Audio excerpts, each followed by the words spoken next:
কেমন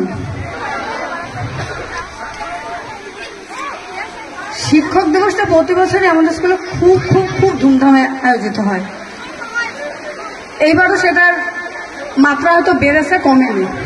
তোদের মনে হচ্ছে ম্যাম কেন বাইরে, ম্যাম কেন স্টেজে যাচ্ছেন না, কেন দিদিরা এত গিয়ে রিকোয়েস্ট করছে তাও ম্যাম কেন আসছেন না।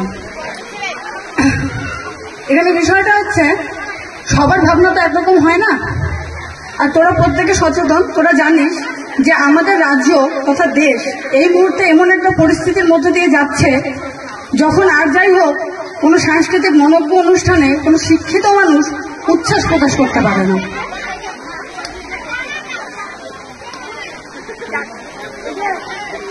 এই তাই আমার অন্ততপক্ষে মনে হয়েছিল, আমার ছাত্রছাত্রীদের কাছে এই এক্সপেকটেশনটা ছিল যে এই বছরের অনুষ্ঠানটা বোধহয় আমাদের বর্তমান পরিস্থিতির সাথে সামঞ্জস্য রেখে অনুষ্ঠানটা আয়োজন করা হবে। কিন্তু বাচ্চারা বোধহয় আনন্দ করতে বেশি ভালোবাসে, আর সেই আনন্দটা বোধহয় চটুল গান নাচে বেশি ভালো হয়। প্রতি বছর আমরা অ্যালাউ করি, অনেক কিছুই আমরা করি, কিন্তু এই বছর বোধহয় আমরা একটা সুন্দর নাটকের আয়োজন করতে পারতাম, একটা পপ নাটিকার আয়োজন করতে পারতাম, অন্ততপক্ষে আজকে সবাই আমরা একটা করে কালো ব্যাচ ধারণ করতে পারতাম। এটা বোঝানোর জন্য যে আমরাও সামাজিকভাবে সচেতন। তোদের কোনো দোষ নেই, দোষ আমাদের, দোষ আমার। আমি ব্যক্তিগতভাবে এই দায় স্বীকার করি যে আমি আমার স্টুডেন্টদেরকে বর্তমান পরিবেশ পরিস্থিতির সাথে কিভাবে মোকাবিলা করতে হয়, কিভাবে রিয়াক্ট করতে হয় সেটা শেখাতে পারিনি। তোরা খুব ভালো স্টুডেন্ট, তাই তোরা এত কিছুর আয়োজন করেছিস আমাদের জন্য, আমার জন্য। কিন্তু আমি এত ভালো টিচার নই যে মাথা পেতে তোদের কাছ থেকে এই সংবর্ধনা নিতে পারি। আমি তোদের তো কিছু শেখাতে পারিনি। পেরেছি শেখাতে যে এই পরিস্থিতিতে নাচ আসে না, শেখাতে পেরেছি আমি তোদের এটা শেখানোর দায়িত্ব কার ছিল? আমাদের। পেরেছি আমি পারিনি। সেই ব্যর্থ টিচারকে তোরা সংবর্ধনা দিতেই পারিস, কিন্তু আমার তো মিনিমাম লজ্জা আছে বল, আমার তো মিনিমাম লজ্জা আছে। দিনের পর দিন ক্লাস 12 ক্লাস করে না, তারা আমাদের জন্য গিফট কিনতে গেল। কোন লজ্জা নেবো আমি? যাদের আমার ক্লাসের প্রয়োজন নেই তারা আসছে আমাকে ফুলের তোড়া, পেন গিফট দেবে, কেন নেবো আমি?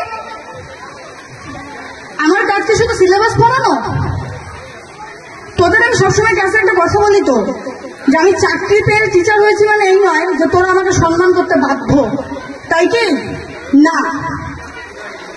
আমার কাজ, আমার কর্ম সিলেক্ট করবে তোরা আমাকে সম্মান করবি কি করবি না। তোদের কাছে 13 বছর ধরে শিখেছি, যতদিন থাকবো শিখবো। আর সত্যি বলছি, এই 13 বছরে হয়তো আমি তোদের কিছুই শেখাতে পারিনি। তোরা আমাকে ক্ষমা করিস না, তোরা সত্যি আমায় ক্ষমা করিস না। আমি তোদের যোগ্য নই। আমার যে কর্তব্যটা পালন করা উচিত ছিল আমি তোদের সাথে করতে পারিনি। কেননা আমার মনে হয় যে শিক্ষা তো চেতনা আনে, তাই না? শিক্ষা চেতনা আনে বিপ্লব, আর বিপ্লবের মুক্তি। তাই আমরা শিক্ষায় মুক্তি খুঁজি। আজ আমরা কি বুঝতে বসেছি এখানে? কারোর মুখে মিনিমাম এতটুকু একটা স্টুডেন্টের মুখে শুনছি না এই বিষয় নিয়ে কোনো চর্চা, যেখানে আমাদের সারা রাজ্যে সবাই পুরস্কার ফেরাচ্ছে।